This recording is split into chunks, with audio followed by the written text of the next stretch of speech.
জয় কৃষ্ণ। প্রিয় দর্শক, ভাদ্র মাসের শুক্লপক্ষের একাদশীর নাম হল পার্শ্ব একাদশী। ব্রহ্মবৈবর্ত পুরাণে পার্শ্ব একাদশীর বর্ণনা কৃষ্ণ যুধিষ্ঠির সংবাদে বিস্তারিত বর্ণনা আছে। একবার ধর্মরাজ যুধিষ্ঠির ভগবান শ্রীকৃষ্ণকে বললেন, হে প্রভু, এই পার্শ্ব একাদশীর ব্রত সম্বন্ধে আপনি আমায় বলুন। তখন ভগবান শ্রীকৃষ্ণ ধর্মরাজ যুধিষ্ঠিরকে বললেন, এই একাদশী ব্রত যে ভক্ত ভক্তিভাবে পালন করেন তিনি বাজপেয়ী যজ্ঞের চেয়েও বেশি ফল প্রাপ্ত হন, এবং যে ভক্ত বামনদেবের পূজা করেন এই তিথিতে তিনি বিভিন্ন পাপ থেকে মুক্ত পান। এই পার্শ্ব একাদশী বা পরিবর্তনী একাদশী ভক্তিভাবে পালন করলে সমস্ত পাপ থেকে মুক্তি পাওয়া যায় এবং বিষ্ণু লোক প্রাপ্ত হন। যে ভক্ত ভক্তি সহকারে এই তিথিতে বামনদেবের পূজা করেন তিনি বিষ্ণু লোক প্রাপ্ত হন এবং ত্রিলোকে পূজিত হন। সাহিত্য ভগবান বিষ্ণু তার পার্শ্ব পরিবর্তন করেন এই তিথিতে, সেজন্য এই তিথিকে পার্শ্ব পরিবর্তনীয় একাদশী বলা হয়। ভগবান বিষ্ণু বললেন, একবার বিষ্ণু ভক্ত প্রহ্লাদ এর নাতি রাজা বলি জীবন জয় করেছিলেন এবং তিনি দেবরাজ ইন্দ্রের প্রতি অসন্তুষ্ট হয়ে ইন্দ্রসভা পর্যন্ত দখল করে নিয়েছিলেন।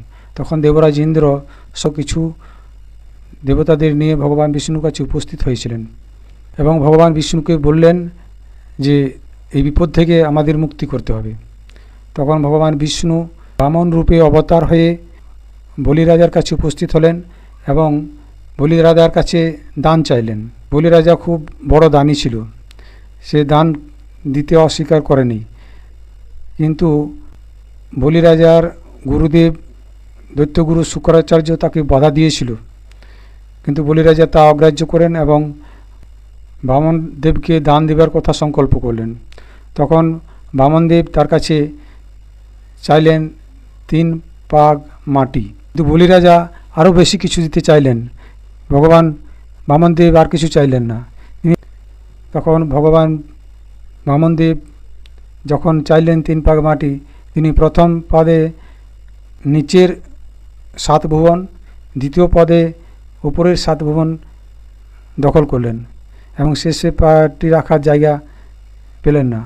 তখন রাজা বলি তার মাথাটি সামনের দিকে বাড়িয়ে দিলেন এবং বামনদেব তার মাথায় 3য় পদটি রাখলেন। ভগবান বিষ্ণু রাজা বলিকে আশীর্বাদ করলেন তিনি সবসময় তার পাশে থাকবেন।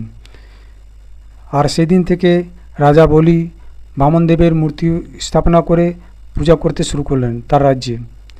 বামনদেবের দ্বিতীয় মূর্তিটি প্রতিষ্ঠিত হয়েছিল ক্ষীরসাগরে। তিনি শয়ন করে থাকেন এবং পূজিত হন।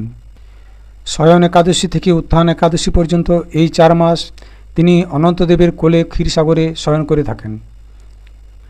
এই 4 মাস যে ব্যক্তি নিয়মিত ভজন সাধন না করে নিজের ব্যক্তি মহাপাপী বলে গণ্য হয়।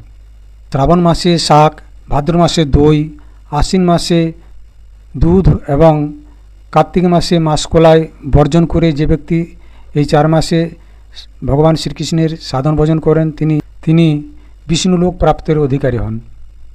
পার্শ্ব পরিবর্তনী একাদশী সংকল্প 27 ভাদ্র শুক্রবার 13 সেপ্টেম্বর, ব্রত উপবাস 28 ভাদ্র শনিবার 14 সেপ্টেম্বর, ব্রত পারণ 29 ভাদ্র রবিবার 15 সেপ্টেম্বর। পারণের সময় ভোর 5:22 থেকে সকাল 9:24 মধ্যে। আপনি যদি আমার চ্যানেলে নতুন হয়ে থাকেন তবে চ্যানেলটি সাবস্ক্রাইব করে সঙ্গে থাকুন এবং লাইক, কমেন্ট ও শেয়ার করতে ভুলবেন না। ধন্যবাদ।